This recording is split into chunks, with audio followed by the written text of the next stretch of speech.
भगवते वासुदेवाय।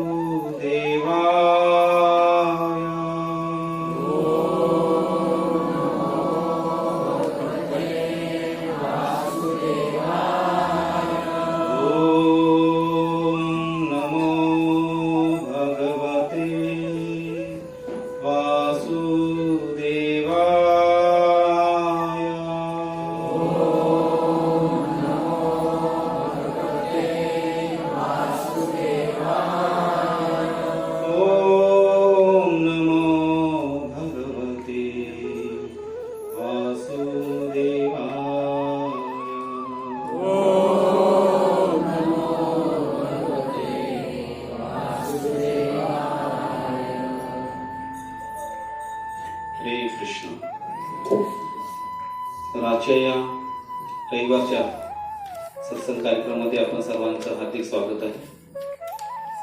आज आपण मृत्यूला समजावून घेणे भाग दुसरा यावर चर्चा करणार आहोत. तर पहिल्या भागामध्ये आपण पाहिलं की कशा प्रकारे मृत्यू हा सर्वांसाठी सारखाच आहे. एखादा भक्त असेल किंवा अभक्त असेल, श्रद्धावान असेल, अश्रद्धावान असेल, कोणी घेतलं तर मृत्यू दोन्ही पार्टींसाठी, दोन्ही व्यक्तींसाठी सारखाच आहे. का फरक आहे? सारखा आहे का फरक आहे? काय शिकलो आपण? तर मृत्यूची प्रोसेस आहे ती एक सारखी आहे, मग त्यातून जो मिळणारा त्याचा अनुभव आहे किंवा जे त्याच्या बाबतीत घडणाऱ्या गोष्टी आहेत, घटनाक्रम आहे, तो मात्र निश्चितच वेगळा असणार आहे. म्हणून म्हणतात की मृत्यू बघा, आपण सर्व गोष्टींची तयारी करत असतो.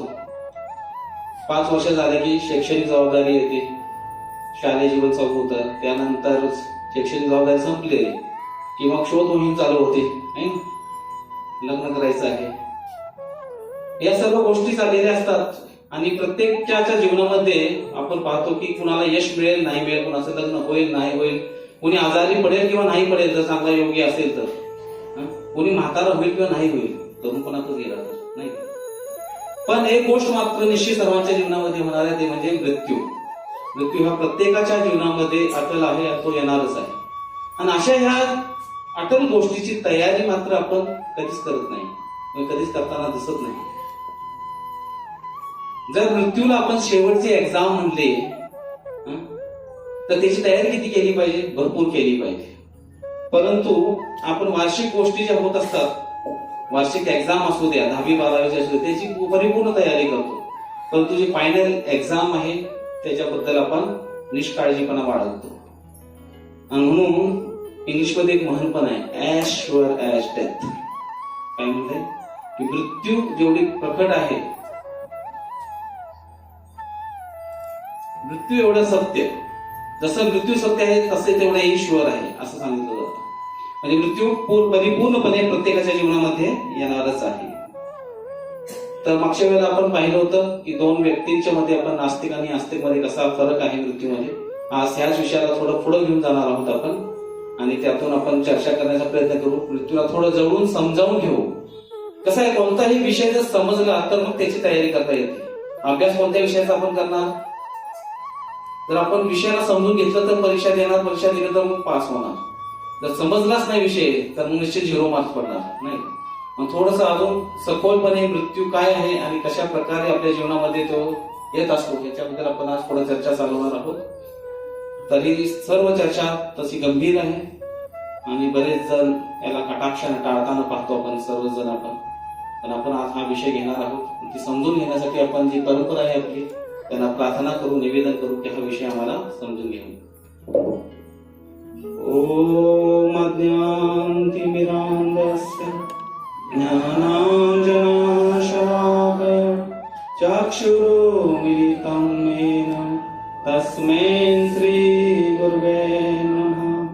श्रीचैतन्यमनोभीष्टं स्थापितं येन भूतले स्वयं कदा मह्यं ददाति स्वपदान्तिकं.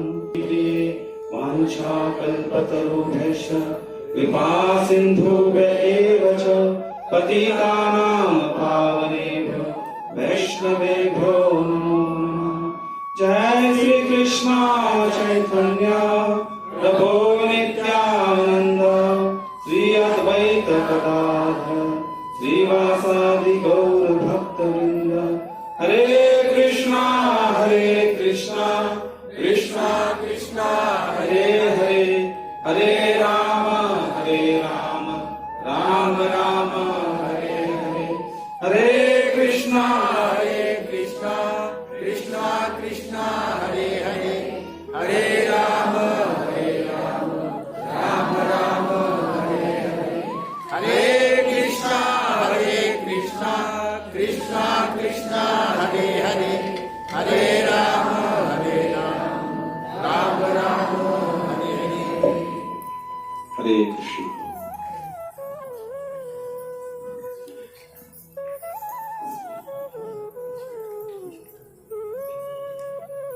श्युअरिटी ऑफ डेथ, तर मृत्यू निश्चित आहे. हा प्रश्न काय येतोय? कारण असं आता एक संशोधन चालेल, आपले जे वैज्ञानिक लोक आहेत त्यांना असं वाटतं की एक दिवस असा येईल की आम्ही मृत्यूवर विजय मिळवू. कारण की भरपूर काही संशोधन झालेलं आहे. चंद्रावरून मंगळावर पर्यंत गेलेले आहेत.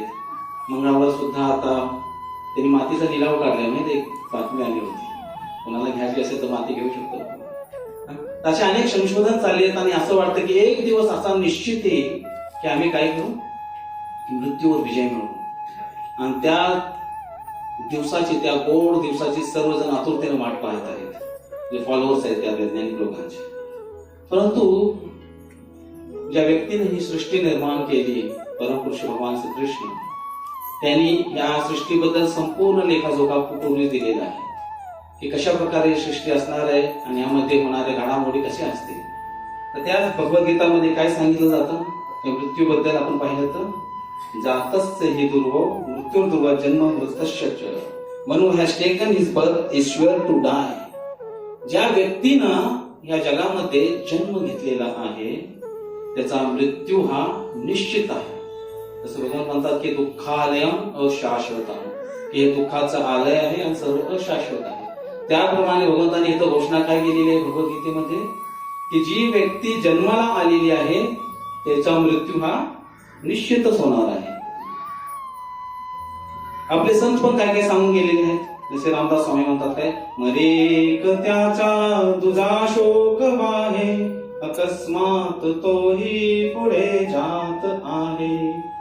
एक जातो आणि दुसरा शोक वाहतो की अरे याला विचारा, पण उद्या तुझाही नंबर येणार आहे. आपलाही नंबर आहे, आपण त्याच लाईन मध्ये उभे आहोत हे आपण विसरून जातो. पुढे ना जनी लोभ रे शोभ त्याते मनोनी जनी मागुता जन्म घेते. कशासाठी जन्म परत परत येतो व्यक्ती? लोभ आणि शोभ. लोभ, या जगामध्ये आल्यानंतर अनेक प्रकारचे लोभ आपल्याला जडले जातात आणि जेव्हा हे लोभ पूर्ण होत नाही तर शोभ होतो, म्हणजे क्रोध येतो. तर लोभ आणि शोभ, जसं भगवद्गीतेमध्ये पण काय सांगितलं, ध्याय तो विषय पुंसा संगतेषु उपजायते संगात संजायते काम कामात क्रोध उपजायते. तर ज्या वेळेला कामनांची पूर्ती होत नाही त्यावेळेला काय होणार, शोभ होणार किंवा अत्यंत दुःख होणार. आणि हेच लोभ आणि शोभ रामदास स्वामी सर्व काय म्हणतात की आपल्या जन्म घेण्याचे कारण आहे. तर भगवंताने जसं आपल्याला एखादा प्रोडक्ट पाहिला की त्यावर काय येते, मॅन्युफॅक्चरिंग डेट आणि एक्सपायरी डेट असते, नाही का. तसली आपल्या मॅन्युफॅक्चरिंग डेट आपल्याला माहित आहे सर्वांना. पूर्वी काही लोकांना माहित पण नव्हते. पूर्वी जून महिना म्हणायचे, शाळेत ऍडमिशन घेतली तीच मॅन्युफॅक्चरिंग डेट फिक्स व्हायची.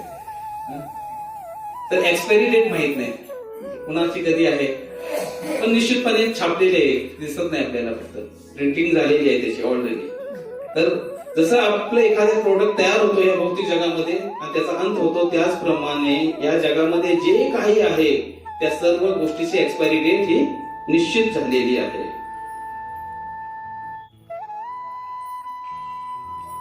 अगदी कसं उदाहरण द्यायचं झालं तर ज्याप्रमाणे सूर्य उगवतो, उगवलेला सूर्य मावळणार नाही असं कोणी म्हणू शकतं का? उगवलेला सूर्य निश्चितपणे मावळतोच. एक सुंदर कवाली आठवती मला, मी कॉलेजमध्ये असताना म्हणले मौत सबको आनी है, कौन इससे छूटा है, तू फना नहीं होगा ये ख्याल झूठा है, की मृत्यू सगळ्यांना येणार आहे. सांस टूटते ही सब रिश्ते टूट जाएंगे, बाप माँ बहन बीवी बच्चे छूट जाएंगे. की शेख आपलं सांस सुटले की सर्व नाते येतच, सर्व काहीतच राहणार आहे. मिटने वाली दुनिया का एतबार करता है, क्या समझ के तू आखिर इससे प्यार करता है म्हणतात. काय हे जीवन संपणार आहे. आमचं एक पेशंट आहे, मला नेहमी म्हणतं की डॉक्टर बघा मरायचे तर एवढं करतोय आपण, एवढं शब्द आहे, एकच वाक्य, मरायचे तर व्यक्ती एवढं करतो. मग त्याचं पुढचं उत्तर काय, पुढचा प्रश्न आहे जगायचं असतं तर काय केलं असतं. मरायचे तर एवढी धडपड चाललेली आहे आपण सर्वांची. जर माहित असतं की अमर आहे हे, मरणार नाही, किंवा सायंटिस्टने शोध खरोखर लावला त्यांच्या म्हणण्यानुसार, तर मग व्यक्तीने काय केलं असतं. मग काय कल्पनाच काही न केलेली बरी. तर म्हणून आपण हे लक्षात ठेवलं पाहिजे की कशा प्रकारे मृत्यू हा निश्चितपणे एक ना एक दिवशी आपल्याकडे येणार आहे. संत तुकाराम महाराज पण ह्या भौतिक जगाबद्दल फार सुंदर गोष्टी सांगत असतात. जर आपण एक त्यांचा अभंग पाहिला ज्यामध्ये ते म्हणतात, क्षण क्षणाची करावा विचार, तरावया पार भवसिंधू. भवसिंधू म्हणलेले बघा. आणि काय म्हणतात पहा, संतांची जी वाणी असते ना त्यामध्ये फार ताकशक्ती असते. प्रत्येक शब्द महत्वाचा असतो. त्यांनी असं नाही म्हणले की वर्षातून एकदा विचार करा, महिन्यातून एकदा विचार करा की माझा मृत्यू होणार आहे, किंवा आठवड्यातून एकदा करा, दिवसातून एकदा. प्रत्येक क्षणाला क्षण क्षणाची करावा विचार. काय करायचे तर हा भवसिंधू मी कसा पार करून जाणार आहे. तर वाया पार भवसिंधू. का बरं असं म्हणलेलं प्रत्येक क्षणाला विचार करायचा, कारण ते परत हे सांगतात, मनुष्य देह हा जाणार सकळ. मनुष्य देह काय निश्चितपणे जाणार आहे. आयुष्य खातो काळ सावधान. आयुष्य खातो काळ सावधान. कुठं ऐकला शब्द हा सावधान. आणखी लग्नात नाही का, शुभमंगल सावधान. का म्हणतात सावधान. महाभारत बऱ्याच वेळा ऐकला आपण नाही का, सावधान अनुज. धनुष्यबाण घेतलं की लगेच सतत केलं जातं, म्हणजे संकट नाही का. सावधानचा अर्थ काय, काहीतरी संकट येणार तेव्हा आपण काय म्हणतो सावधान. मग लग्न म्हणजे काय संकट आहे का, मोठा प्रश्न आहे. शादी का लड्डू जो खाए वो पछताए, जो न खाए वो भी पछताए असं म्हणतात. पण संकट आहे का, तर ह्याच्यावर चुकीने घेतलं जातं. खरं काय आहे, जबाबदारी आहे. एक माता एक पिता आपली मुलगी आपल्या एका कुटुंबाकडे एका व्यक्तीकडे सोपवते आहे, ही मोठी जबाबदारी आहे. म्हणून सावधान. आतापर्यंत सुंदर भगवान की आतापर्यंत जे काही जमलं, आयुष्य जसं जगलं, आली लहर केला कहर केला, ठीक आहे. पण आता बंधनात आहे. आता तुम्ही सावध राहिलं पाहिजे. हे तुमच्यावर जबाबदारी वाढलेली आहे. तिच्या आध्यात्मिक प्रगतीची, तिच्या भौतिक प्रगतीची, तिच्या प्रत्येक गोष्टीची जबाबदारी वाढलेली. म्हणून सावधान. त्याचप्रमाणे मनुष्य जीवन ही 84 लक्ष योनीमध्ये आपण फेरा मारल्यानंतर मिळतं. एक एक योनी कोटी कोटी फेरा, मग लागे वारा मनुष्य देहाचा. तर जबाबदारी आहे. म्हणून तुकाराम महाराज म्हणतात की आता जर हुकला, आता जर तुम्ही चुकला, तर मग पुन्हा कधी येईल ही वेळ, कधी हा देह प्राप्त होईल आणि केव्हा ही संधी मिळेल आपण सांगू शकत नाही. तर ही संधी चुकवायची नाही. याचसाठी केला होता अट्टहास, शेवटचा दिस गोड व्हावा. हे तुकोबा म्हणतात की आपल्याला ही संधी गमवायची नाही. ही जर संधी गेली तर आपलं मग पुनरपी जननम पुनरपी मरणम पुनरपी जननी जठरे शयनम ही प्रक्रिया चालूच राहणार आहे.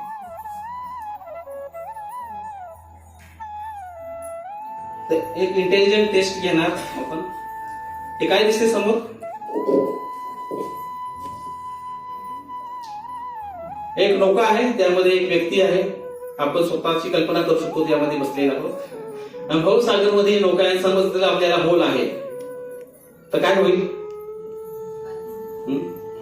काय करणार आपण जर तसं झालं तर. असं काहीतरी करण्याचा प्रयत्न करू. यातला हुशार व्यक्ती कोण आहे?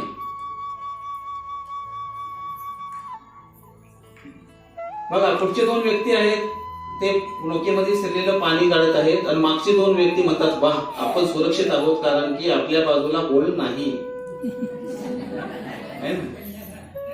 मग हुशार कोण आहे यातलं? हुशार कोण आहे?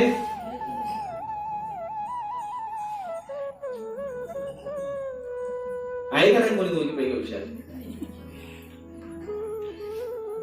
दोन्ही पण मूर्ख आहेत. का बरं? कारण ते पुढचे जे दोन आहेत ते सायंटिस्ट आहेत आपले. त्यांना असं वाटतं की एक ना एक दिवस आम्ही हा होल बंद करू आणि जन्ममृत्यूची प्रक्रिया थांबवू, पण ते काही शक्य होणार नाही. तर काय केलं पाहिजे मग? जसं उदाहरण दिलं जातं, एक जहाज सर्वांना आठवतंय का? टायटॅनिक आहे ना. ह्या जहाजामध्ये जवळजवळ 2200 प्रवाशांनी प्रवास केला आणि हे जहाज जेव्हा चाललं तेव्हा सगळेजण म्हणत होते की आम्ही आता एक फार आनंदाचा प्रवास करणार आहोत. आणि हे जहाज पुढे गेलं आणि मध्यरात्री काहीतरी विलक्षण घडलं आणि जहाज बुडून गेलं. आणि यामध्ये जे 2200 प्रवासी प्रवास करत होते त्यातले 1700 जणांना जलसमाधी मिळाली. 1700 जण, 1700. फक्त 500 ते 700 लोक वाचले. असं का बरं झालं? एवढं मोठी प्रचंड तयारी होती त्यांनी केलेली, जय्यत तयारी, मोठं जहाज. पण एवढे लोकांना आपला जीव का गमावा लागला?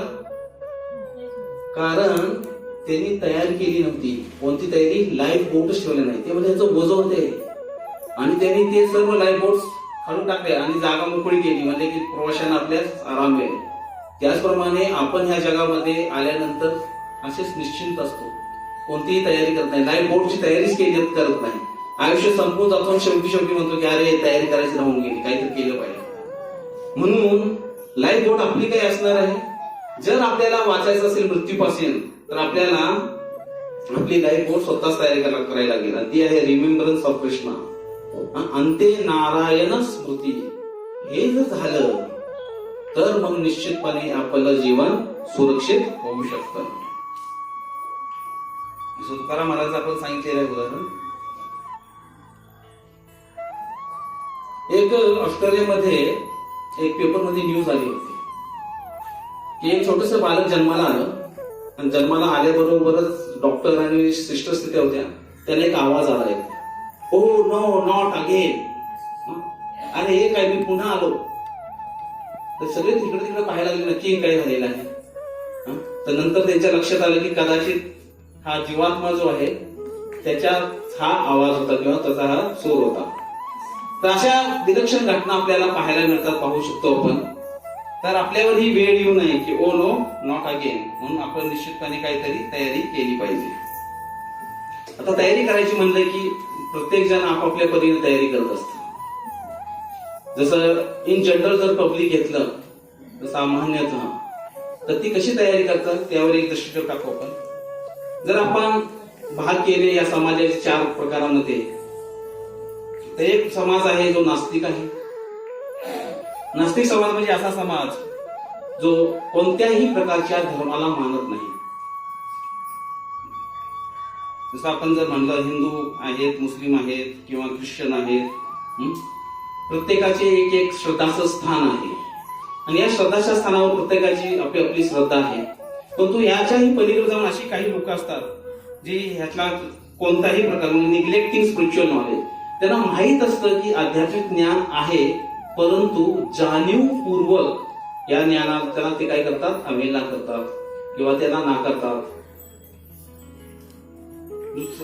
आणि म्हणून यापैकी जे अनेक लोक असतात, मोस्ट ऑफ देम, ते कोणत्याही प्रकारची तयारी करत नाहीत. या जगामध्ये आला तसा गेला म्हणतो आपण. आणि श्री प्रभुपाद यांना काय म्हणायचे, द्विपाद पशु, की अशा लोकांना की 2 पायाचे पशुप्रमाणेच आहेत. आहार, निद्रा, भय, मैथुनश्च. हे 4 क्रिया ज्या पशुमध्ये आहेत त्याच क्रिया जर मनुष्य करत असेल आणि आपल्या आध्यात्मिक जीवनाबद्दल किंवा आपल्या मृत्यूबद्दल तो गांभीर्य नसेल तर त्याला एका पशुतुल्य आपण समजू शकतो. तरी अशी लोक असतात.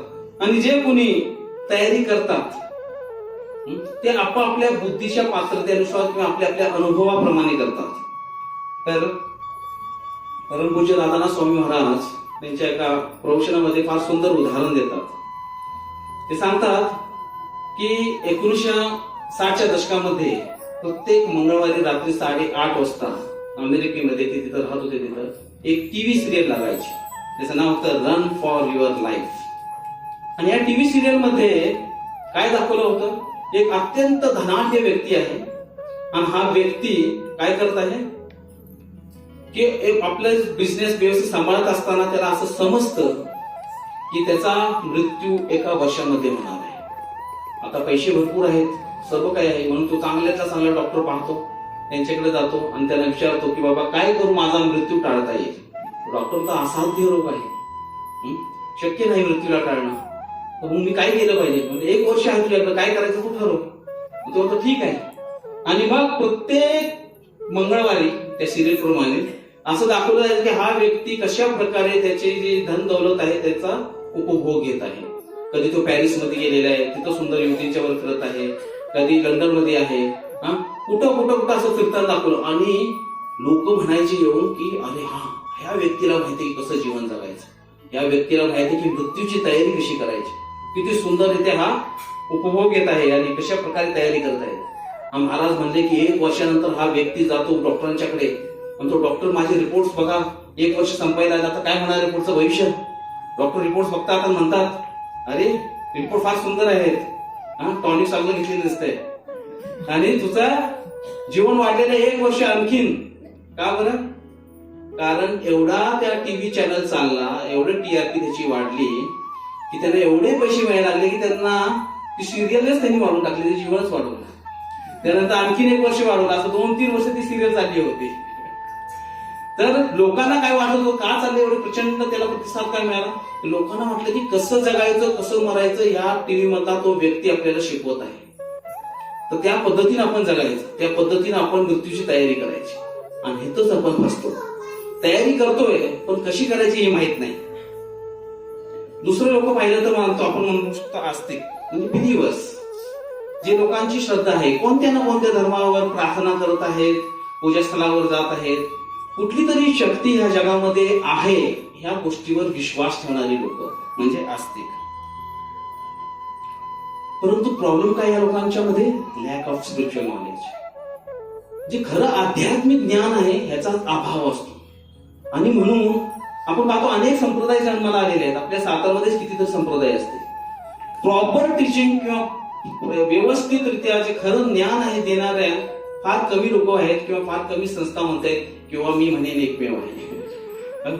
तर अशा संस्थांमध्ये आपल्याला जे ज्ञान मिळतं ते ज्ञान मिळणे आणि त्यासाठी आपण धडपड करणे ह्याचं पण ज्ञान असायला हवं. तर ही लोक कशी तयारी करतात, जसं महाराजांनी सांगितलं की 1960च्या दशकामध्ये एक टीव्ही सिरियल अमेरिकेमध्ये प्रसिद्ध झाला, तसेच 1970 मध्ये आपल्या भारतामध्ये पण ह्याच विषयाला घेऊन एक बॉलिवूड मूवी काढला होता. त्याचं नाव होतं आनंद. आणि त्यामध्ये एक व्यक्ती ज्याचं नाव आनंद आहे दाखवलं आहे की कसं मृत्यूला समोर जाताना त्या 6 महिने दिलेले आहेत आणि 6 महिन्यामध्ये त्याचा मृत्यू होणार आहे. मग मृत्यूला कसं समोर जायचं, कशी तयारी करायची आणि शेवटच्या क्षणी काय घडतं हे सर्व त्यामध्ये दाखवण्यात आलेलं आहे. आणि लोकांनी त्यालाही भरपूर प्रतिसाद दिला की अशा प्रकारे लोक भरपूर रडली त्यावेळेला. तर आज आपण एक 5 मिनिटाची त्याची क्लिप पाहणार आहे शेवटची, आणि त्यानंतर प्रश्न उत्तर असतील, व्यवस्थित बघा. एक पिक्चर म्हणून बघू नका, याला एक शेवटचा क्षण आहे त्याच्याबद्दल दाखवलेला आहे. आवाज आहे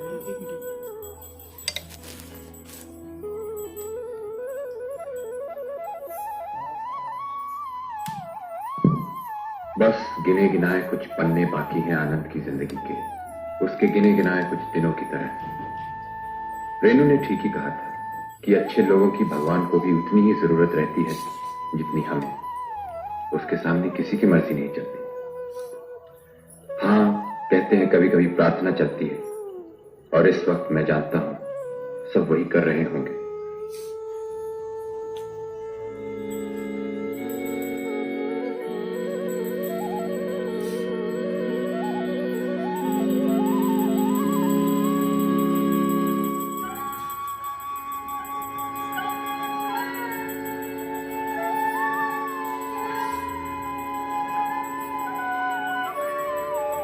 लेकिन अंत हम सब जानते हैं। हम सब डरे सहमे उसी का इंतजार कर रहे हैं। कब कब किस वक्त?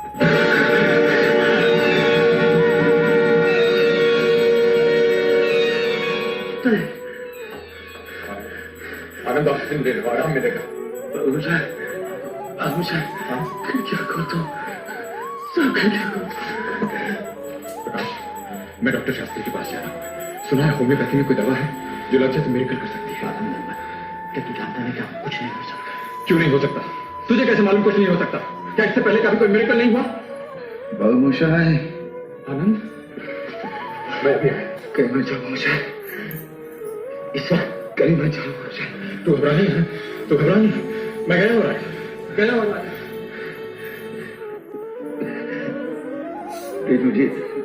रेणु जी, मैं मरना नहीं चाहता हूँ, मुझे बचा लीजिए।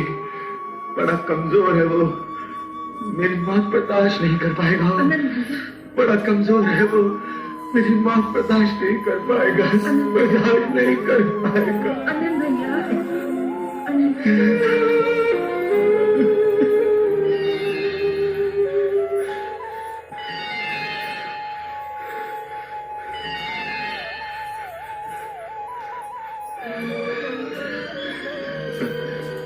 बाबूशाह नहीं आए? अभी आ जाएंगे, अभी आ जाएंगे।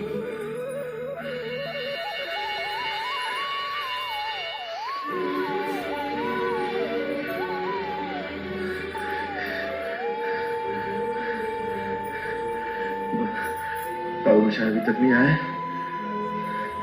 बाबूशाह, दोस्त, दोस्त, टेप चला दो जल्दी, जल्दी मेरे दोस्त, टेप चला दो। सिस्टर,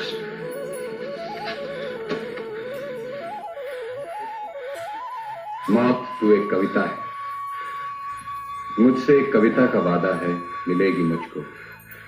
डूबती नब्जों में जब दर्द को नींद आने लगे, जर्द सा चेहरा लिए चांद उफक तक पहुंचे। दिन अभी पानी में हो, रात किनारे के करीब, ना अंधेरा ना उजाला हो, ना अभी रात ना दिन, जिस्म जब खत्म हो।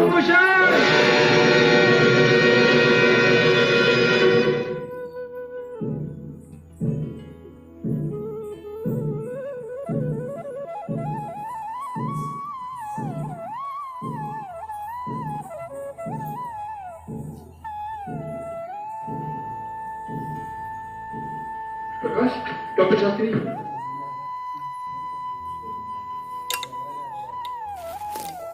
डायरेक्ट आवाज आलेली आहे।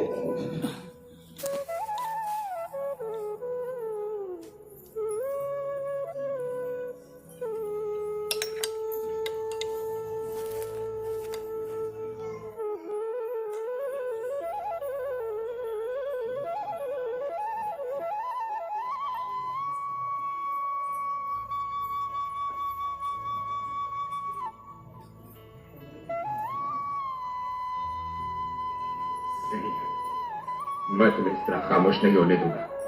6 महीने से तुम्हारी बक सुन रहा हूं मैं। बोल बोल के मेरा सर खा गए हो तुम। बोलो, बातें करो मुझसे, बातें करो मुझसे, बातें करो मुझसे। बाबूमोशाय, बाबूमोशाय, जिंदगी और मौत ऊपर वाले के हाथ है। जहां पर उसे ना तो आप बदल सकते हैं ना मैं।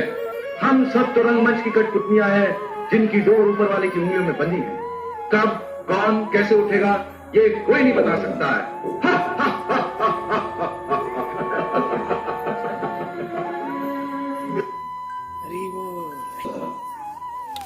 तुम्ही सांगू शकता काय शिकायला मिळाले यातून? भक्तीमध्ये आल्यानंतर तर निश्चितपणे काही ना काहीतरी आपल्याला पॉइंट्स मिळाले असतील.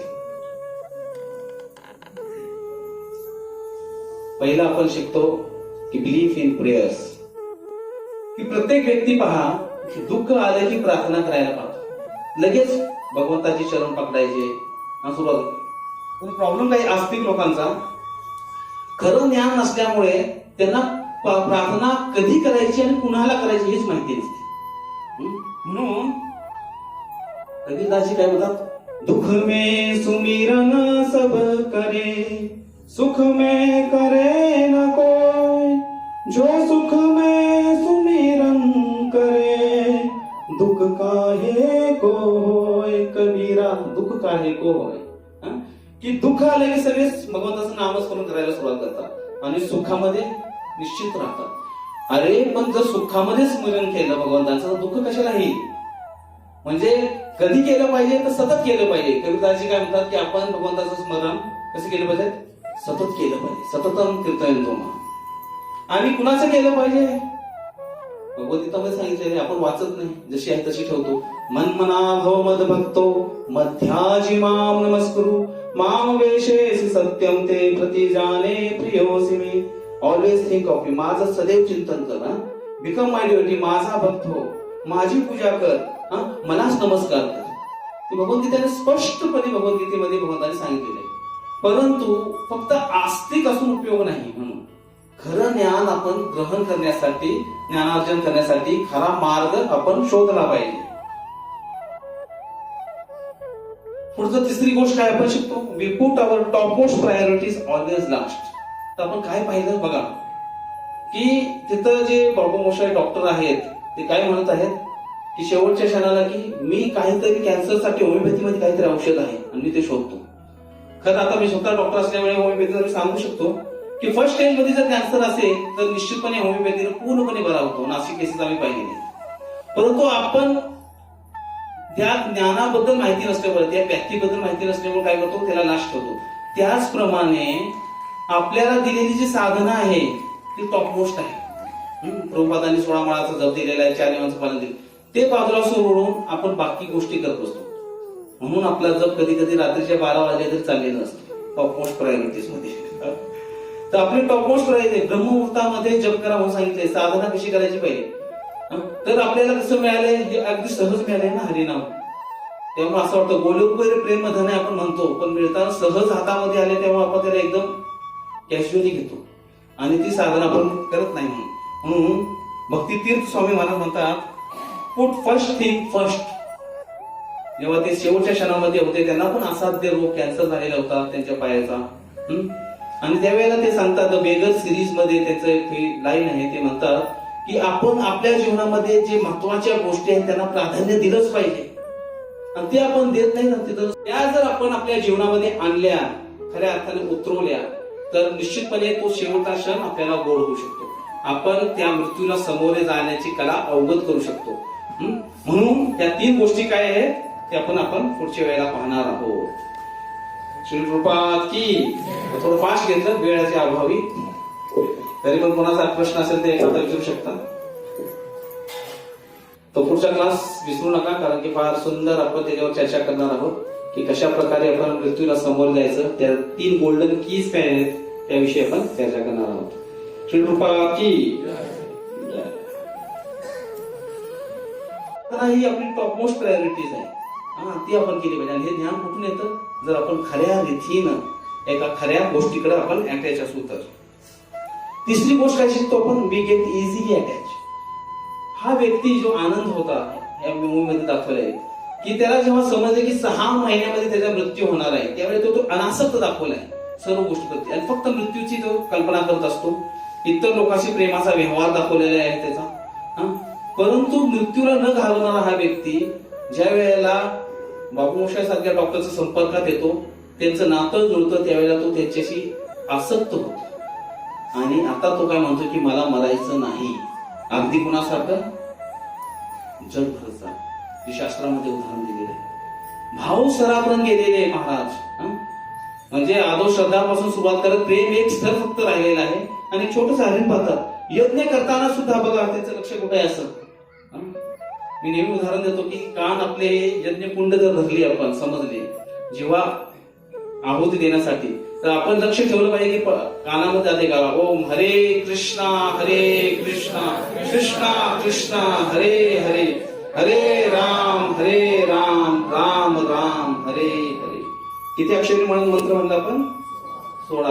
किती जणांचे 16चे 16 शब्द कानामध्ये गेले? नाही गेले. माझी पण नाही गेली. म्हणजे एकच असतं तर आपण जे करतोय आसक्त होऊन गोष्टी करत असतो. आपली जिथं आसक्ती असते त्या गोष्टीवर आपलं जास्त केंद्रित ध्यान असतं. जर हरिनामाप्रती आसक्ती झाली तर निश्चितपणे मग 16च्या 16 शब्द आपल्याला श्रवण करायला मिळते. आपली आसक्ती जिथं जास्त आहे तिथं आपण अटॅच राहतो आणि तीच गोष्टीचं स्मरण आपल्याला होत राहतं. चौथी गोष्ट काय शिकलो आपण यामध्ये की दोघंही हसताना पाहिले. एक कविता म्हणून मला दाखवलेली आहे आणि दोघंही हसतात. प्रत्येकाची एक इच्छा आहे. काय आहे की आपण मृत्यूला समोर जाताना कसं जायचे, हसत मुखानं जायचे, प्रसन्न चित्तानं जायचं आहे. असं जायची इच्छा आहे पण मृत्यूला प्रत्यक्षात आपण सर्वजण घाबरत असतो की अशा प्रकारे आपण जायला पाहिजे. हे एक नन होत्या मॅरी म्हणून ब्रिटनमध्ये. तरी फार इंस्टाग्रामवर फेसबुकवर फार फेमस झालेला फोटो आहे. कारण की मृत्यूच्या क्षणी असंच मिस हास्य करणारी व्यक्ती आपल्याला पाहायला मिळणार नाही. तर त्यांची जीवनशैली काय होती, त्यांना जिभेचा कॅन्सर झालेला होता आणि तो कॅन्सर मॅटेरियल होऊन कुठं लंग्स फुफ्फुसामध्ये गेलेला होता. परंतु शेवटच्या क्षणापर्यंत जीसस क्राइस्टवर त्यांची श्रद्धा असल्यामुळं कुठेही कोणत्याही ठिकाणी जर तुमची श्रद्धा असेल तर श्रद्धा तुम्हाला बळ देते, निश्चितपणे बळ देते. तर त्या श्रद्धेमुळे त्यांचं जीवन जे होतं आनंदमय गेले आणि मृत्यूक्षणीही त्यांनी त्या प्रकारे देहत्याग केला. तो प्रत्येकाला वाटतं की रोते हुए आते हैं सब, हसता हुआ जो जाएगा. वो मुकद्दर का सिकंदर म्हणले ना, सिकंदर पण कसा गेला, खाली हात द्यायला. तर या प्रकारे प्रत्येकाची इच्छा आहे की मला कसं जायचंय, असं जायचंय, पण कसं जाणार हीच कला आपल्याला अवगत नसते. तिसरा प्रकार जर घेतला तर कर्मीज आहेत, कर्मकांडीज पण त्यांना म्हणू शकतो. आता ही लोक कोणती आहेत, ह्यांना वेदांचं ज्ञान आहे, प्रॉपर लाईन मध्ये आलेली लोक आहेत. नोवर ऑफ वेदांस, वेदांचं सर्व सखोल ज्ञान त्यांना माहिती आहे. त्यांना वैदिक इंजेक्शन्स काय आहेत की काय केलं पाहिजे, काय नाही केलं पाहिजे, काय गोष्टी टाळायच्या आहेत, काय अंमलात आणायच्या आहेत, या सर्व गोष्टीचं ज्ञान असतं. ते सर्व कर्मकांड करतात. पहा, वेदामध्ये एवढं ज्ञान दिलेलं आहे सखोल की आपण जर ठरवलं होतं की मला स्वर्गात मध्ये जाऊन इंद्र बनायचं तर बनू शकतो. बरोबर, ब्रह्मदेवापर्यंत ब्रह्माचंही पद एखाद्या जीवात्माला मिळू शकतं. तर वेदामध्ये हे सर्व कांड दिलेले आहेत आणि ते आपण त्या पद्धतीने जर केलं तर ते आपल्याला मिळू शकतो. तर ही लोक काय करतात, संपूर्ण आयुष्य त्यासाठी व्यस्तात की ज्या करून ते हायर प्लॅनेट्स वर जातील, स्वर्गामध्ये त्याच्यावरती जातील आणि या पद्धतीनं एक चांगलं जीवन जगतील असं वाटतं. कारण का पुण्याच्या बळावर ते वर गेलेले असतात आणि शिने पुण्यम मृत्युलोकी गच्छन्ति, की तिथं ते राहू शकतात. इंद्र बनतील, चंद्र बनतील, वरुण बनतील, ब्रह्मदेवही बनतील, पण पुण्य क्षीण झालं की पुन्हा येते. म्हणजे मृत्यू हा निश्चितच आहे त्यांच्यासाठी. पण आणि चौथा प्रकार आहे भक्त, जे डिवोटीस आहेत, त्यांना आपण निष्काम कर्मी पण म्हणू शकतो. हे लोक काय तयारी करतात, यांची तयारी म्हणजे पहिलं काय म्हणजे हे लोक कोण असतात, नोअर ऑफ ऍब्सोल्यूट ट्रूथ. त्यांना परम सत्य माहित आहे. परम सत्य कोण आहे माहित आहे आपल्याला, भगवान कृष्ण. प्रभुपादांनी सुंदर प्रश्न विचारला होता, गोष्ट सर्वांना माहिती आहे. पत्रकार लोक असे तत्वज्ञानी आले होते आणि त्यांना चर्चा झालेली होती की तुम्ही ह्या लोकांना कशी काही भक्त बनवले, दीक्षा दिली, संन्यासी झालेले आहेत. प्रभुपादांनी एक छोटी मुलगी होती सरस्वतीला बोलून घेतलं, म्हणाले इकडे बाळा, म्हणजे की who is the supreme personality of godhead, पूर्ण पुरुषोत्तम भगवान कोण आहेत, आणि ती म्हणाली कृष्णा. प्रभुपादांनी एक लाडू त्याच्या हातामध्ये ठेवला आणि ती गेली. म्हणजे या मुलीला पण माहिती आहे की भगवंत कोण आहेत ते, आणि तुम्हाला माहित नाही. तर तत्वज्ञान हे आपल्याला कोणाकडून मिळतं, गुरु, साधू आणि शास्त्र.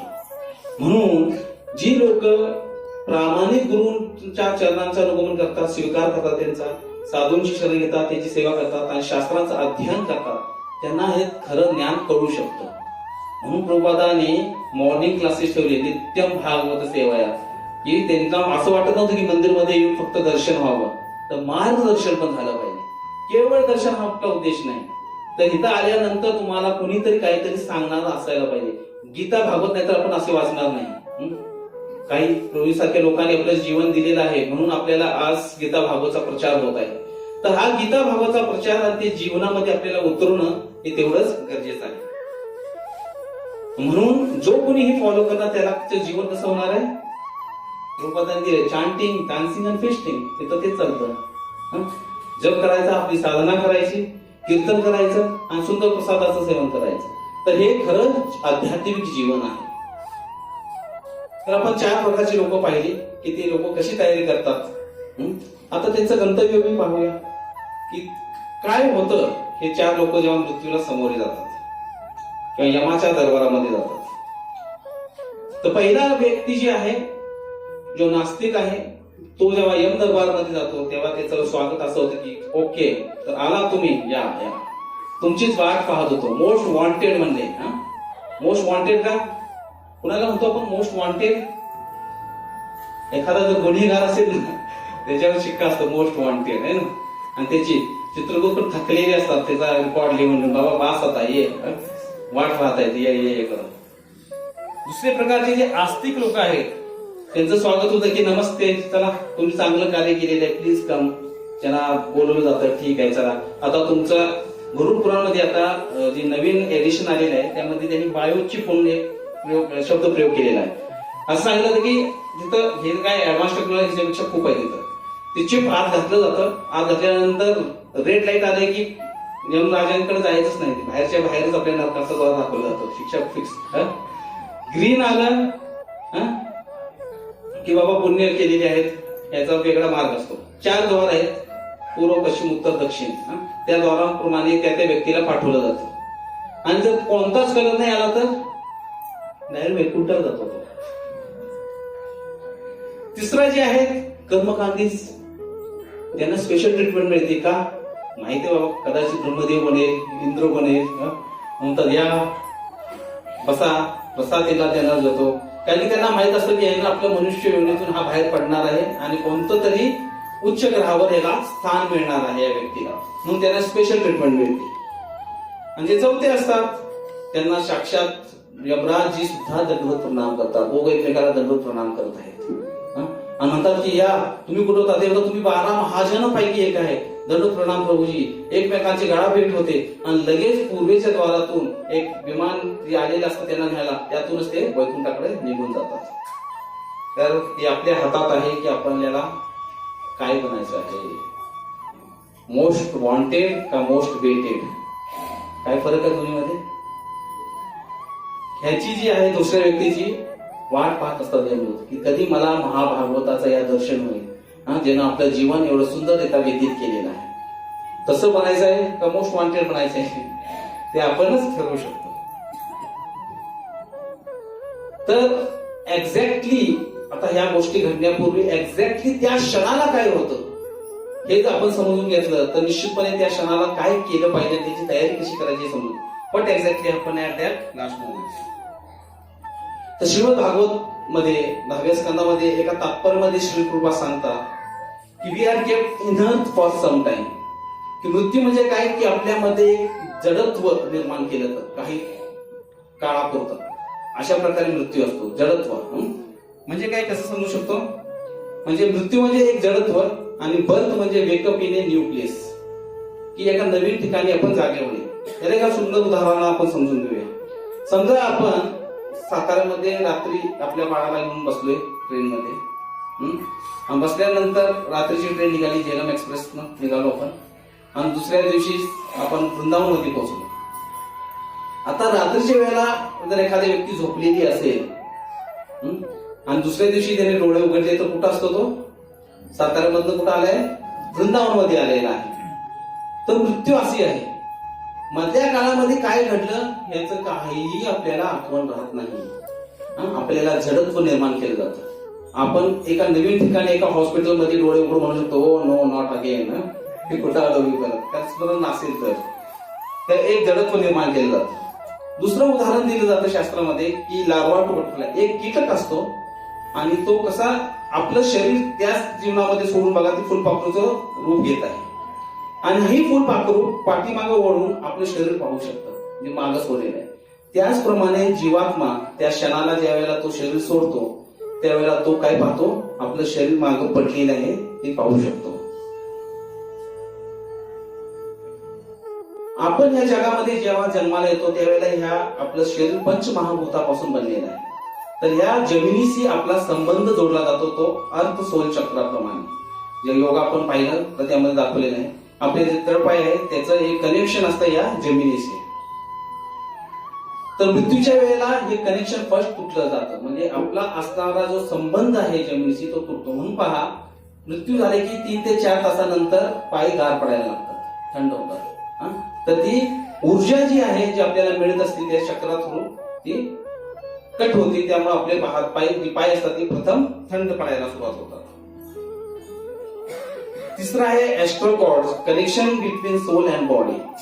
जसं आपलं एक संबंध आहे या पृथ्वीशी, त्याचप्रमाणे आपला एक संबंध आहे या शरीराशी. तर ही समजून कसं घेणार आपण पहिले हे समजलं पाहिजे आपण शरीर नाही. बऱ्याच वेळेला आपण स्वतःला शरीर म्हणून सर्व कार्य करत असतो.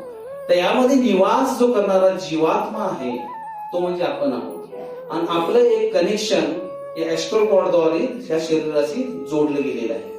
आणि हे तुटतं. हे ज्या वेळेला तुटतं त्यावेळेला काय होतं, जीवात्मा वर फ्लोट व्हायला लागतो 5 ते 6 फूट रूफच्या जवळ, आणि तो पाहत असतो की त्याचे नातेवाईक, पत्नी, मुलं सर्व विलाप करत आहेत, आणि तो सांगत असतो की मी इथं आहे, पहा माझ्याकडं. पण ते पाहिलं. याला अजून एक प्रकारे आपण समजून घेऊ शकतो, ज्याला म्हणतात NDE मेडिकल टर्म मध्ये, नियर डेथ एक्सपिरियन्स किंवा आउट ऑफ बॉडी एक्सपिरियन्स पण आपण म्हणतो. की बऱ्याच वेळेला ऑपरेशन करताना डॉक्टरांना आलेला अनुभव आहे की व्यक्ती म्हणतो की मी माझं ऑपरेशन डोळ्यानं पाहिलं. असं कसं होतं, त्याला म्हणतात आउट ऑफ बॉडी एक्सपिरियन्स. की जीवात्मा, आता कॉर्ड तुटलेला नाही, पण जीवात्मा ह्या शरीराला सोडून बाहेरच्या बाजूला आलेला आहे, कनेक्शन ते कायम आहे, आणि तिथून तो पाहत आहे की काय काय घडामोडी घडतात. हा अनुभव आपले जे इस्कॉनचे एक वरिष्ठ संन्यासी आहेत, परमपूज्य कदंबकानंद स्वामी महाराज, त्यांनाही हा अनुभव आला होता. तर ते सांगतात की ते जेव्हा वृंदावन मध्ये होते, टेम्पल प्रेसिडेंट होते तिथले ते, आणि तिथं असताना प्रेसिडेंट म्हणले की काही ना काहीतरी चालूच असतं घडामोडी जीवनामध्ये. तर त्यांचे पण काही लोकांशी वाद असतील. काही लोक, देशी व्यक्तीने काय केलंय का, ते सकाळी आंघोळीला गेले होते, तर बाथरूमवर वर लपून बसलेला होता तो व्यक्ती. आणि जसे महाराज तिथे गेले त्यावेळेला ते ब्रह्मचारी होते, वरून शूट केलं त्यांना, गोळी झाडल्या त्यांच्यावर, आणि खाली पडले, धराशयी झाले. आणि ते महाराज आणि मग सगळ्यांनी पकडलं, पटपट धावपळ झाली. बाकीचे भक्त आले, हॉस्पिटलमध्ये घेऊन गेले. हॉस्पिटलमधनं आल्यानंतर महाराज सांगतात की मला ह्या 2 भक्तांनी पकडलं होतं. बरोबर म्हणे, हो, तुम्ही तर बेशुद्ध होता. मला काहीच कळलं म्हणजे नाही, मी सगळं पाहत होतो की मला हे 2 भक्त उचलत आहेत, मला असं घेऊन चाललेले आहेत, मला हॉस्पिटलमध्ये नेलेलं आहे, याची तयारी चाललेली आहे, पण मला सर्व काही आठवत आहे. त्याला म्हणतात आउट ऑफ बॉडी एक्सपिरियन्स. तर महाराज म्हणतात की त्यानंतर मी ते पद सोडलं आणि म्हटलं संन्यास यावेळेला प्रचाराला सुरुवात केली. तर असा अनुभव बऱ्याच जणांना येतो. पुढं असं सांगितलं जातं की आपण जीवनामध्ये जे काही गोष्टी केलेल्या आहेत, एक चित्रपट आपला फास्ट फॉरवर्ड केला जातो, फास्ट मध्ये.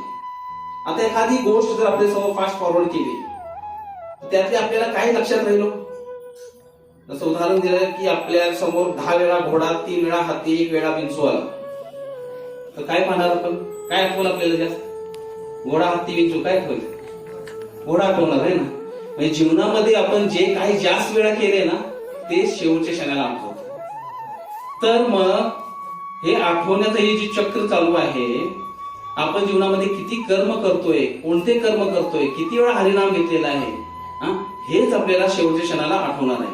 म्हणून असं म्हटलं जातं की आपण चांगले कार्य केलं पाहिजे. अजून एक असं सांगितलं जातं की ज्या कोणी जगन्नाथाचा रथ ओढला आहे त्यांना साक्षात जगन्नाथजी दर्शन देतात. किती जणांनी ओढला आहे इथं? अरे बरेच जण राहिले तर रथयात्रा केली पाहिजे तुम्ही. आणि सर्वात महत्वाची गोष्ट की शेवटच्या क्षणाच्या वेळेला आपण आपलं शरीर सोडायला तयार नसतो.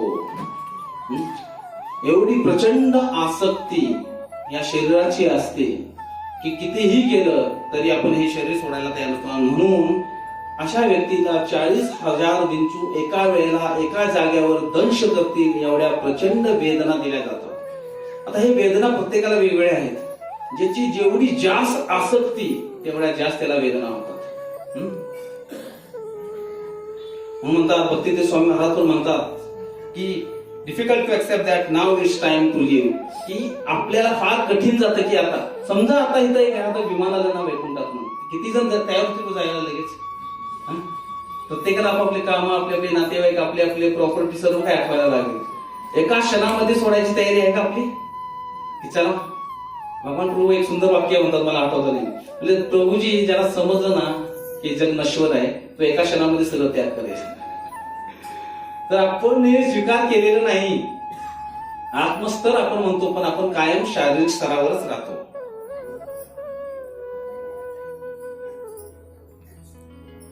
आणि म्हणून हा जो प्रवास जो आहे, एक ह्याच्यावर नजर टाकू आपण आणि पुढच्या मुद्द्याकडे जाऊ, की हा प्रवास कसा सांगितलेला आहे की जवळजवळ हा 86 योजनचा प्रवास आहे. म्हणजे जवळजवळ आपण पाहिलं तर 10,86,000 10,32,000 किलोमीटर एवढं चालायचं.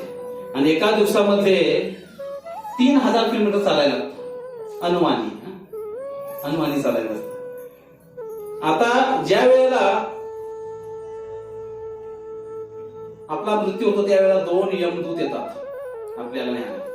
मी पाहिले बरं का, ज्या वेळेला नियर डेथ काही असतात, आम्हाला लोकांना बोलवतात पेशंट की शेवटच्या क्षण आलेले पहा. तर मी बऱ्याच वेळेला असा अनुभव घेतला की डॉक्टर तिथं कॉट खाली कोणीतरी बसले बघा, असे घाबरलेले चेहरे पाहिले, तो वर बसलेले आहे. घरचे म्हणतात वेडेसारखे बोलतात बघा, तिथं बसले काहीतरी झोपेची गोळी द्या त्यांना. पण तसं नाही, त्यांना खरोखरच यमाचं दर्शन होत असतं. तर 2 यमदूत येतात आणि कुणाला घेऊन जातात ते, आपल्या जर शरीराची रचना पाहिली ती आपण मध्यभागी आहे, त्यानंतर सप्तल बॉडीवर सूक्ष्म शरीर आहे, मन बुद्धी अहंकार, आणि त्यावर पंचमहाभूतांचे शरीर आहे. तर पंचमहाभूताचं जे शरीर आहे ते इथेच राहतं. आणि आता त्याला दुसरं शरीर दिलं जातं, त्याला म्हणतात अतिवाहक शरीर किंवा यातना शरीर. जीवात्माने हे शरीर सोडल्यानंतर जीवात्मा जवळजवळ 9 ते 10 दिवस तिथंच असतो. म्हणून आपण 12वा किंवा 13वा आपण करत असतो. तर या 9 दिवसामध्ये त्याचं शरीर तयार होतं. प्रत्येक दिवशी आपण जो त्याला पिंड देतो त्याप्रमाणे त्याचं पहिलं डोकं तयार होतं, नंतर खांदे, त्यानंतर हृदय तयार होतं, नंतर पोट, कंबर, मांड्या, पायी, अशा प्रकारे ते शरीराची रचना होती. 9व्या दिवशी जसं 9 महिने गर्भामध्ये शरीर तयार होतं, त्याप्रमाणे या 9 दिवसामध्ये त्याला सूक्ष्म शरीर जे आहे, यातना शरीर आहे, अतिवाहक शरीर आहे, त्याचं तयार होतं. आणि त्यानंतर मग त्याचा 12वा 13वा करून त्याच्या प्रवासाला सुरुवात होती. तर ह्या प्रवास जसं सातारा ते मुंबई गेले तर बरेचसे स्टेशन येतात ना, त्याप्रमाणे यमलोकडे जाताना 16 स्टेशन येतात वेगवेगळे. प्रत्येक स्टेशनवर वेगवेगळ्या प्रकारचे यातना शरीरच नाव दिले ना, वेगवेगळ्या प्रकारची यातना दिल्या जातात. याम्यपूर स्टेशन आलं तर 50 सूर्य एका वेळेला तळपतात, एवढी उष्णता असते, खाली पूर्ण रेती असते. पंढरपूरमध्ये कधी चाललंय का चंद्रभागेवर कशी चटके असतात, त्याची आम्ही पेक्षा विचार करा. आणि हे यातना शरीरमध्ये आपण असतो, आम्ही चाललेले असतात. आणि ज्या लोकांनी पुण्यकर्म केले, दान धर्म केले ना, त्यांना तिथं वटवृक्ष आहे, तिथं त्यांना सावली मिळते. म्हणून दान केलं पाहिजे. मंदिरमध्ये आल्यानंतर दान करण्याचं महत्व आहे. तर जे लोक असे प्रकारचे दान करतात, म्हणून आपले जे मागचे आपण संस्कार चांगले दिले असेल आपल्या पिढीला आपण सांगितलं असेल, तर आपल्या पुत्रांना माहित असेल तर ते मग दान करतात. मग चप्पल दान केलं तर त्याला चप्पल मिळते तिथं, वस्त्र दान केलं तर त्याला वस्त्र मिळतात, छत्री दान केली उन्हापासून त्याला छत्री मिळते. तर अशा प्रकारे त्यांना हे सर्व सुविधा दिल्या जातात. नाही तर मग या आपला शरीर वेगवेगळ्या स्टेशनवर वेगवेगळ्या, आपण एवढ्या डिटेलमध्ये जाणार नाही, आपला विषय नाही तो. मी फार सुंदर अभ्यास केलेला ते आपल्याला सांगतील नंतर. तर वेगवेगळ्या प्रकारची यातना दिल्या जातात. आणि हा प्रवास 3,000 किलोमीटर रोज चालायचे, तेव्हा चालायची तयारी करा, मॉर्निंग वॉक करत राहा, शरीर पण चांगलं राहील, प्रॅक्टिस पण राहील. तर रोज 3,000 किलोमीटर. आणि नाही चाललं तर चापकाचे फटके मिळतात. आणि जे कोणी काय आपण त्यांना देतो रोज खायला, त्यातले 4 भाग करतात. त्यातले 2 भाग त्या शरीराच्या पौष्टीसाठी दिले जातात, 1 भाग असतो जीवात्म्याला, आणि 1 भाग त्या 2 यमदूताला मिळतो. आणि जर आपल्या मागे असणाऱ्या आपल्या प्रिय पुत्रांनी ते दिलं नाही तर यमदूत असतात ते भुकेले असतात, मग त्यांचे फटके आणखी जोरात मिळतात. म्हणून संस्कार जे आहेत ना ते आपण आपल्या पिढीला दिले पाहिजेत. ह्या गोष्टीचं ज्ञान असणं फार गरजेचं आहे. हे अज्ञान असल्या कारणानंच आपण ह्या गोष्टी करत नाही, किंवा ह्याला कालबाह्य म्हणतो, किंवा हे थोतांग आहे, काहीतरी फालतूगिरी आहे, अध्यात्म म्हणजे काही असंच आहे. म्हणून भक्ती ही विज्ञान आहे, आणि त्या विज्ञानाच प्रमाणे समजून घेणं आवश्यक आहे. तर वेगवेगळ्या स्टेशनवर वेगवेगळे यातना आहेत, ते आपल्याला भोगायला लागतात. परंतु एक गोष्ट चांगली आहे, जो कोणी भक्त असतो ना त्यासाठी स्पेशल एअरलाईन्स असतात, भक्तांसाठी म्हणतोय. आणि त्या स्पेशल एअरलाईन्स मध्ये ते बसतात, डायरेक्ट यमलोक मध्ये जातात. जसं आपण चर्चा केली, जसं यमराजांची गाळा भेट होते, पाहुणचार होतो आणि पूर्वेच्या द्वारे डायरेक्ट वैकुंठात. एक चांगला मार्ग आहे, स्वीकारू शकता आपण. कसा स्वीकारायचा तो? सततम कीर्तयन्तो माम, हरे कृष्णा कृष्णा कृष्णा हरे हरे, हरे राम राम राम हरे. तर मग तो प्रवास, जे वरचे लोक आहे, भुवर म्हणजे यमलोकांचं, मग स्वर्ग, महलोक, जन, तपस, सत्य लोक, तर भगवंत असे नेत नाही बरं का. आपल्याला घेऊन जात असताना आपल्याला प्रत्येक जे लोक आहेत ते दाखवतात.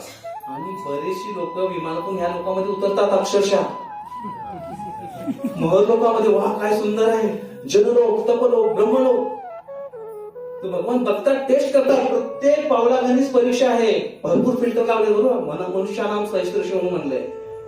बरीचशी लोक इथूनच स्वर्गामध्येच जातात 50%च्या वर निघून. आनंद कानन बनवलं का नाही चांगला. तर म्हणून आपली तपस्या एवढी असली पाहिजे, म्हणून हरिनामाप्रती प्रेम जागृत झालं पाहिजे. जोपर्यंत हरिनामाप्रती आसक्ती येत नाही ना, तोपर्यंत आपण त्या धामापर्यंत, जे भगवंताचं सन्निध धाम आहे, तिथपर्यंत आपण जाऊ शकत नाही. तर ही गोष्ट खरोखर घडतात आणि आपण असे अनुभव पाहतो. तर एक अनुभव आला होता, भक्ती सिद्धांत सरस्वती ठाकूर महाराज जे आहेत, त्यांचे एक शिष्य होते. ते कालांतराने त्यांनी भक्ती सोडली, हरिनाम सोडलं, आणि सोडल्यानंतर ते कुठं आले? त्यांचा मृत्यू झाला. मृत्यू झाल्यानंतर ते मृत्यूशय्यावर पडले. त्यांची अंतिम क्रिया होणार होती, तेवढ्यात ते उठून बसले. लोक आजूबाजू पडू लागले, अरे भूत आलं काय. उठल्या प्रभुपाद करत धावत निघून गेले. गेल्यानंतर डायरेक्ट कलकत्त्याला गेले. तिथं भक्ती सिद्धांत सरस्वती ठाकूर, त्यांचे एक शिष्य होते, वरिष्ठ शिष्य, त्यांना जाऊन ते भेटले, त्यांच्याकडून दीक्षा घेतली. आणि त्यानंतर ते सांगतात की माझा ज्या वेळेला मृत्यू झाला, त्यावेळेला मला दोन यमदूत आले, ते मला घेऊन गेले. अशाच प्रकारचा मी प्रवास केला. प्रवास केल्यानंतर तिथं पोहोचल्यानंतर तिथं प्रत्येक व्यक्तीला वेगवेगळ्या प्रकारचे ट्रीटमेंट दिल्या जात होत्या. ग्रीन लाईट, रेड लाईट चाललेलं होतं सगळं. मला थांबवण्यात आलं. मला थांबवलं आणि यमराजाच्या समोर नेण्यात आलं. यमराज म्हणजे, अरे तू असं काय विशेष केलेलं आहे की तुझं दोन्ही लाईट दिसल्या नाही, काय तर गडबड आहे, तू काही चांगलं काम केलंय? तर ते म्हणले, मी भक्ती सिद्धांत सरस्वती ठाकूर यांच्याकडून दीक्षा घेतलेली आहे. अच्छा. आणि मग त्यांनी यमराजांनी डोळे बंद केले, आपले ध्यान केलं, आणि तेवढ्यामध्ये भक्ती सिद्धांत सरस्वती ठाकूर तिथे प्रकट झाले. आणि त्यांनी त्या शिष्याला भरपूर ढापलं, म्हणजे की तू मूर्ख आहेस, भक्ती सोडून गेलास, हे केलं, आता तुला एक संधी मी देतो. यमराजांनी त्याला विचारलं की बाबा ह्याचं काय करायचं आता? तो गुरु कृपाळे असतात, गुरुला माऊली म्हटलेलं आहे, म्हणून त्यांनी त्याला एक सेकंड चान्स दिला, संधी दिली. म्हणजे की असं असं कर, तू आता इथून जा, डायरेक्ट कलकत्त्यामध्ये माझे जे शिष्य आहेत त्याच्याकडून तू दीक्षा घे आणि तुझं आध्यात्मिक जीवन सुरू कर. तर हे आपल्याला का अशा घटना दाखवल्या जातात, जेणेकरून आपला विश्वास दृढ व्हावा.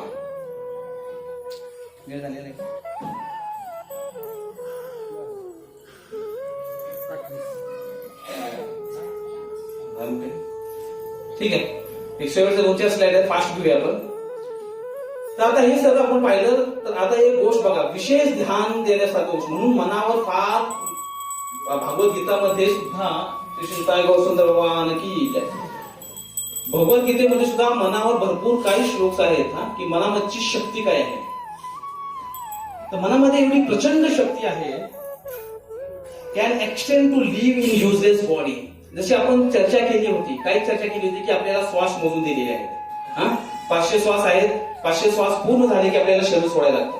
पण मनाची एवढी प्रचंड शक्ती आहे की मन जर अत्याधिक आसक्त असेल शरीरामध्ये, तर ते मन ते शरीर सोडायला तयार होत नाही. म्हणजे सूक्ष्म शरीर जे आहे, आणि त्या युजलेस बॉडीमध्ये जी कोमामध्ये गेलेली आहे, ज्या शरीर हालचाल करत नाही, त्यामध्ये ती वास करत राहतं. म्हणून आपण पाहतो की लोक कोमामध्ये जातात ना, ते काय अर्थ आहे, शरीर संपलेलं आहे, सगळं संपलेलं आहे. काही लोकांचं आपण म्हणतात किती दिवस झाले अन्न खात नाही, पाणी पित नाही, तरी सुद्धा त्या शरीरामध्ये वास चाललेला आहे. असं का घडतं? अत्याधिक आसक्तीमुळे.